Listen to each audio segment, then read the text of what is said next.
नमस्कार, अस्सलाम वालेकुम, जय भीम, जोहार साथियों। मैं जावेद सैयद आपका स्वागत करता हूं। आज हम भारत के इतिहास के जो कुछ केसेस हैं जो ऐतिहासिक रूप से दर्ज है, उनमें से एक केस शाहबानो केस की बात करेंगे।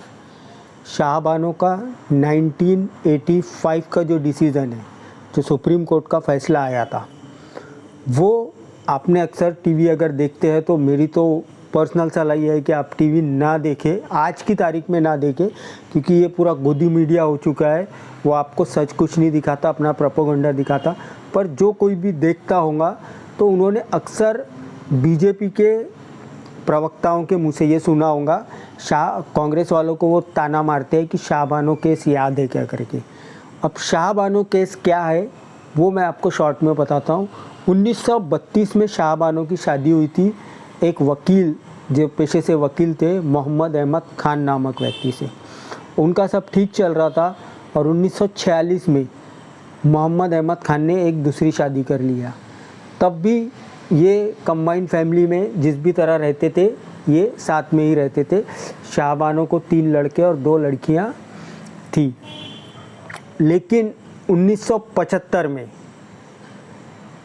जो शाहबानो के हस्बैंड थे मोहम्मद अहमद खान, उन्होंने कहा शाहबानो को, अब बूढ़ी हो चुकी थी वो, उस वक्त 62 साल की थी, कि आप अब चले जाओ, आप अपना देख लो, आपके बच्चे बड़े हुए, मैं आपको कुछ देने वाला हूँ नहीं।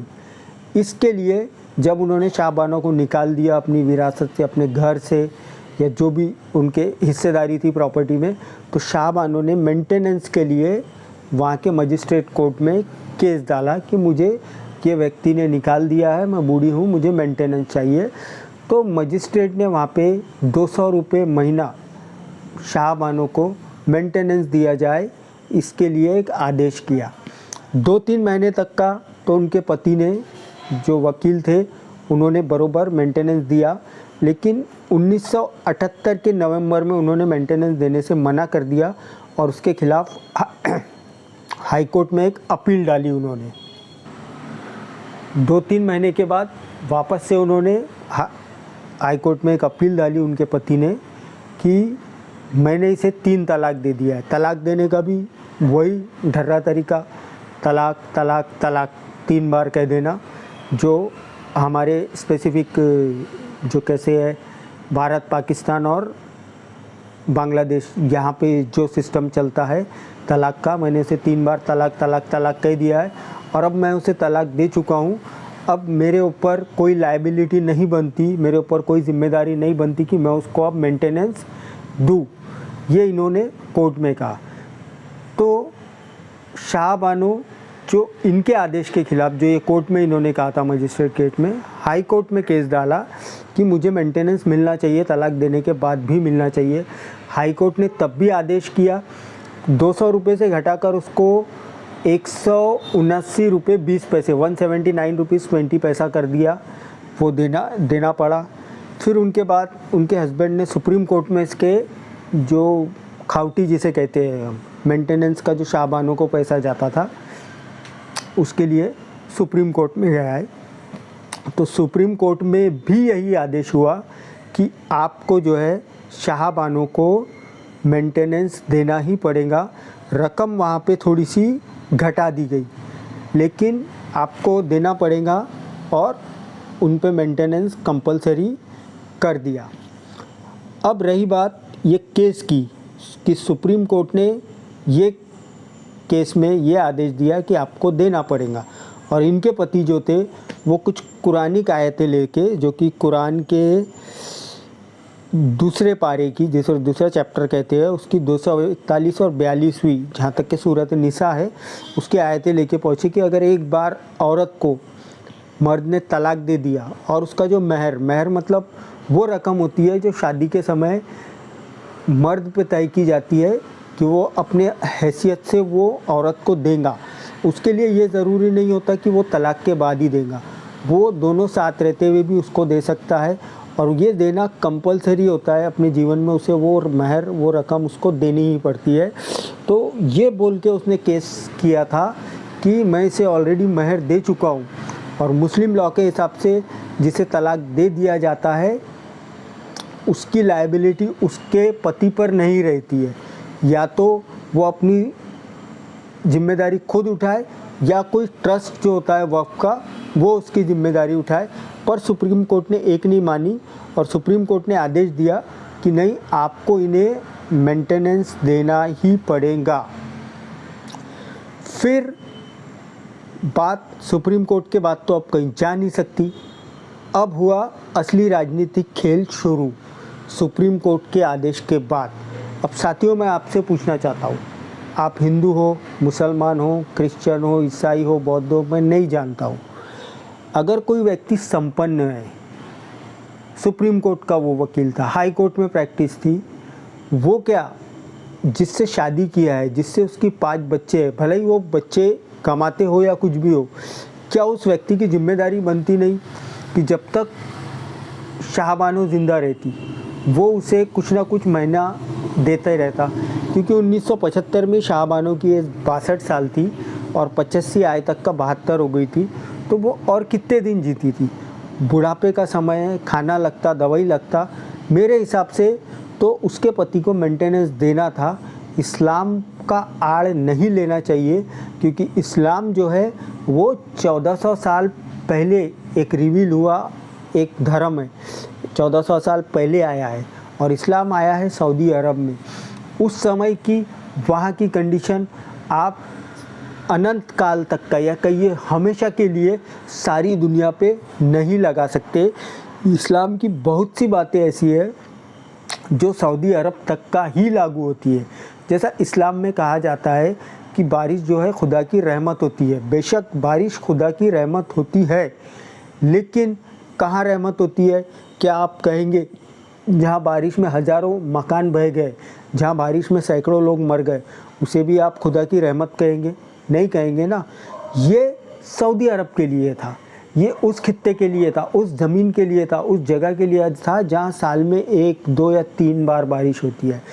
अब जहाँ पे जैसा हम रेन फॉरेस्ट जानते हैं साल भर बारिश होती, तो क्या आप बोल सकते हो हमेशा बारिश होती है?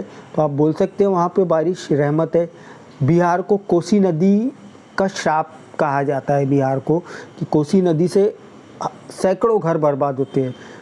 बारिश जब ज़्यादा हुई तो फसलें बर्बाद हो जाती है, कई लोगों की जान चले जाती है। तो क्या आप उसको रहमत की बोल सकते? नहीं बोल सकते। इसीलिए मैं कहता हूँ कि जब संवैधानिक फैसला सुप्रीम कोर्ट से हो चुका था, तो इस नालायक अहमद खान की जो एडवोकेट था, शाहबानो का पति, उसको ज़रूरत नहीं थी कि वो इस्लाम को बीच में डालता। उसके लिए कुछ मैं समझता हूँ 200 रुपये के आसपास का महीना देना कोई इतनी बड़ी रकम नहीं होंगी कि उसके ऊपर कोई पहाड़ टूट जाता या उसको कोई ऐसा काम और करना पड़ता। 200 रुपये एक हाई कोर्ट और सुप्रीम कोर्ट के वकील के लिए बड़ी रहती नहीं। बात ये हो गई केस की कि शाहबानो मेंटेनेंस केस जीत गई, बावजूद इसके कि उसके पति ने ये कहा कि इस्लाम में तलाक देने के बाद मर्द की जिम्मेदारी, महर जो एक डिफिनिट अमाउंट शादी के समय तय होता है, वो देने के बाद औरत के ऊपर मर्द की जिम्मेदारी ख़त्म हो जाती है। उसके विरोध में जाके सुप्रीम कोर्ट ने शाहबानो के हक में फ़ैसला दिया, जो 1985 में करीब 72 साल की थी। तो मैं भी समझता हूँ साथियों कि वो सम्माननीय सुप्रीम कोर्ट का फ़ैसला बिल्कुल सही था।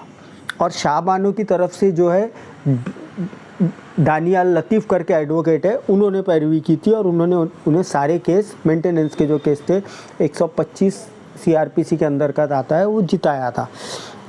लेकिन उसके बाद अब असली मसला शुरू हुआ।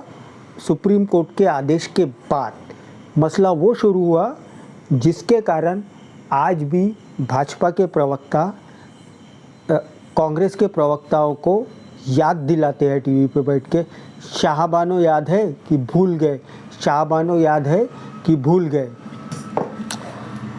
अब जब सुप्रीम कोर्ट का आदेश आ गया तो ये जो धार्मिक गैंग थी, इन्होंने कहा कि हमारे धर्म में तो ये लिखा है कि तलाक दे दिए, महर दे दिए, अब हमको जिम्मेदारी ख़त्म हो जाती है। अब हम कैसे इस कोर्ट के आदेश को माने? और जगह जगह देश में प्रदर्शन शुरू हो गए। जगह जगह देश में रैलियां निकलने लगी। देश में एक ऐसा माहौल बनने लगा कि जो सुप्रीम कोर्ट है वो इस्लाम के विरोध में उसने फ़ैसला दिया है। साथियों, आप अपने मन से सोच के बताइए, क्या सच में सुप्रीम कोर्ट ने इस्लाम के विरोध में फ़ैसला दिया है? क्या समय और जगह के हिसाब से कुछ बदलाव होने नहीं चाहिए? जो बदलाव सुप्रीम कोर्ट ने अपनी मोहर लगा के किया, मैं भी उस बदलाव के पक्ष में हूँ।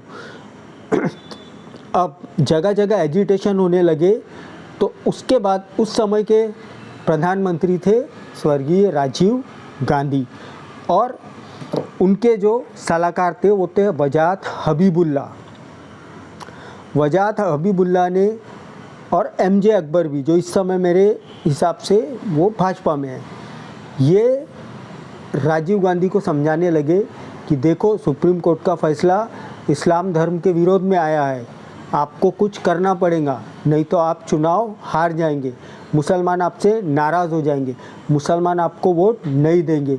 ये बात मैं आपको याद दिलाना चाहता हूँ कि आपके वोट की 1985 में वैल्यू थी, आपके वोट की कीमत उस समय थी, और उस समय जो तिकड़ी राजीव गांधी को घेरी हुई थी उसमें एक थे वजाहत हबीबुल्ला, एमजे अकबर, और इतना ही नहीं, एक ज़ियाउर रहमान अंसारी करके एक पर्यावरण मंत्री थे केंद्र में, उन्होंने अपना इस्तीफ़ा तक दे दिया था इस सुप्रीम कोर्ट के आदेश के खिलाफ में। तो देखिए उस समय देश में किस तरीके से माहौल बना, और राजीव गांधी को ये कन्विंस कर दिया गया कि अगर आपने इस फैसले के खिलाफ अगर कुछ नहीं किया तो मुसलमान आपको वोट नहीं देगा। साथियों, तब भाजपा इतनी बड़ी भी नहीं थी, 1982 की पार्टी थी, इतनी बड़ी भी भाजपा नहीं थी, और विपक्ष में जनता दल, अब विपक्ष में चलता था, जनता दल की अलग अलग जो शाखाएं थी वो चलती थी। लेकिन तब राजीव गांधी को मुसलमानों के वोट के कारण झुकना पड़ा। समझ रहे हो आप? यही मैं आपको समझाने वाला हूँ कि शाहबानो से बिल्किस बानो तक क्या बदला। उस समय तो हमारी आबादी भी कम थी, उस समय हमारी आबादी करीब रही होंगी 12 करोड़ के आसपास, 13 करोड़ के आसपास। आज जो 20 करोड़ है वो आबादी नहीं थी, लेकिन उस 12-13 करोड़ में अगर 6 करोड़ भी वोट देने वाले 18 साल के ऊपर वाले लोग होंगे तो उनकी कीमत थी। आज 13-14 करोड़ से ज़्यादा मुसलमान ऐसे हैं जो वोट दे सकते हैं, जो 18 साल से ज़्यादा के हैं, लेकिन आज उनकी कीमत नहीं है। तो राजीव गांधी ने देखा कि एक मंत्री ने इस्तीफ़ा दे दिया, इधर वजाहत हबीबुल्ला और एमजे अकबर समझा रहे हैं कि देखो मुसलमान तुम्हारे खिलाफ हो गया है, रास्ते पर उतर गया है, जगह जगह धरने प्रदर्शन कर रहा है, जुमे को मस्जिदों के बाहर धरने कर रहा है, तो आप कुछ करो। तो राजीव गांधी ने एक कानून बनाया, वो ये बनाया कि इस्लाम में जो इस्लामिक वो है, तलाक देने के बाद मर्द को औरत का मेंटेनेंस देना कंपलसरी नहीं है। अब बात यहाँ पे ख़त्म नहीं होती, बात मुसलमानों ने प्रधानमंत्री, उस समय के प्रधानमंत्री राजीव गांधी को झुकाया। वो झुके, क्यों झुके? क्योंकि वो जानते थे कि वोट की ताकत है। तो उस समय वोट की ताकत 6 से 7 करोड़ मुसलमानों की थी, आज करीब 13 से 14 करोड़ मुसलमानों के पास वोट की ताकत है, लेकिन आपके सामने कोई झुकता नहीं है। आपकी पिटाई हो रही है जगह जगह, आपके ऊपर अत्याचार हो रहा है, आपकी लिंचिंग हो रही है। इतना ही नहीं, अभी 15 अगस्त 2022 को बिल्किस बानो के सारे बलात्कारियों को, उन्होंने सिर्फ बिल्किस बानो का बलात्कार नहीं किया था, 3 साल की एक बच्ची को उठा के पटक दिया था, मतलब जान से मार दिया था। बिल्किस बानो के परिवार के 7 लोगों की हत्या कर दी थी, उन्हें छोड़ दिया गया, और ये कहा गया कि गुजरात सरकार उन्हें अच्छे चाल चलन के लिए छोड़ रही है, जबकि साथियों उन्हें सारे कोर्ट से सज़ा हुई थी। उन्हें lower court, session court, high court, supreme court सबसे सज़ा हुई थी, और जिसे सुप्रीम कोर्ट से सज़ा होती है उसे स्टेट छोड़ नहीं सकता, उसके लिए केंद्र की अनुमति लेना पड़ता है। और उन जो आरोपियों के, बलात्कारियों के वकील हैं, उन्होंने खुद ऑन कैमरा कहा है कि केंद्र की तरफ से हरी झंडी थी, केंद्र ने भी कहा कि इन्हें छोड़ने में हमें कोई एतराज़ नहीं है। और अभी जगह जगह धरने प्रदर्शन हो रहे हैं, लेकिन किसी मंत्री के, किसी नेता के, किसी प्रधानमंत्री के कान पे जूं नहीं रेंग रही है। जानते हैं क्यों? क्योंकि आपका वोट खत्म हो चुका है। आपके जो उस समय जो 6 करोड़ 7 करोड़ वोट की वैल्यू थी, आज आपके पास 13-14 करोड़ रहने के बाद भी आपका वोट ख़त्म हो चुका है। आपके पास वोट वैल्यू आपकी ज़ीरो है। वो ज़ीरो किसने किया? वो वोट वैल्यू ज़ीरो किया आपका ईवीएम मशीन ने, क्योंकि ये लोग जानते हैं कि कितना भी कुछ हो जाए हम ईवीएम सेट करके सत्ता में आएंगे, उन्हें मुस्लिम वोटों की ज़रूरत नहीं है। आप खुद सोचिए 2019 के चुनाव में भाजपा को जो 306 सीट लाई है उसको 23 करोड़ के आसपास वोट मिली थी, और कांग्रेस जो कि 44 सीट पर आई है उसे 13 करोड़ वोट मिले थे। तो आप ये समझिए कि 23 करोड़ और 13 करोड़, सिर्फ 10 करोड़ के फ़र्क में सीटों का कितना ज़्यादा फ़र्क हुआ। तो किस तरीके से भ्रष्टाचार और घपला किया जाता है ईवीएम में। आपकी वोट वैल्यू ज़ीरो है, इसीलिए आपकी नागरिकता यहाँ पे ज़ीरो हो गई है। आपकी कोई सुन नहीं रहा है आपके ऊपर, इसलिए अत्याचार बढ़ रहे हैं। शाहबानो से बिल्किस बानो तक यही बदला है कि अब आपकी वैल्यू ख़त्म हो गई है। जो पहले आपकी एक मुश्त वैल्यू थी, पहले एक वैल्यू थी कि मुसलमान जिसे चाहता है वो केंद्र में सत्ता बनाता है, 2014 के बाद से ये भ्रम ख़त्म हो गया है। और मुसलमान के वोट को अभी गिना भी नहीं जाता, अभी सोचा भी नहीं जाता, समझा भी नहीं जाता है, उसे ऑन अकाउंट भी नहीं लिया जाता है। जब उनकी मीटिंग होती कि मुसलमान का इतना वोट अगर वहाँ चले जाएगा तो क्या होगा, ये सोचा भी नहीं जाता है। केवल हिंदू की बात करके, क्योंकि वो जानते हैं कि मुस्लिम एरिया की वो जो मशीनें हैं या तो बदल दी जाएंगी या मशीनें ऐसी सेट कर दी जाएंगी कि आपका वोट ज़ीरो हो जाएगा। तो आपको सबसे ज़्यादा सतर्क रहने की ज़रूरत है, और जो लोग ऐसी आपके बीच में आवाज़ उठाते हैं उनको सहयोग करने की लिए ज़रूरत है। आप सहयोग कीजिए, इतना ही सहयोग कीजिए कि मेरे को सब्सक्राइब कीजिए और शेयर कीजिए। जय भीम, जय संविधान।